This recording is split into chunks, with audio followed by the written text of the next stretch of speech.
நம சிவாய. மறு உலகம் பதிவில் நாம் இன்னைக்கு கடைசி பிறவியில் குழந்தைகள் இருக்காததற்கு காரணம் என்ன அப்படிங்கிறத பற்றி நாம் இன்னைக்கு பார்க்க இருக்கோம். கடைசி பிறவியில் இருப்பவர்களுக்கு குழந்தைகள் பிறப்பதில்லை. அதற்கான காரணம் என்ன? பொதுவாகவே கடைசி பிறவியில் இருப்பவர்களுக்கு திருமணம் நடக்காது. அப்படியே ஒருவேளை திருமணம் நடந்தாலும் குழந்தைகள் பிறக்காது.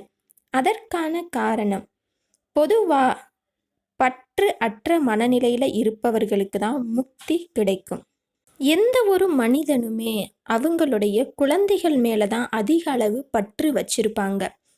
ஏன்னா தாய் தந்தை செஞ்ச பாவ புண்ணியங்கள் குழந்தைகள் மீது இறங்கும். குழந்தைகள் செய்த பாவ புண்ணியங்களின் பாதிப்பும் பெற்றோர்களை சேரும். அதனால் மீண்டும் மீண்டும் பிறவிகள் அடுத்து எடுக்கக்கூடிய சூழ்நிலை உண்டாகும்.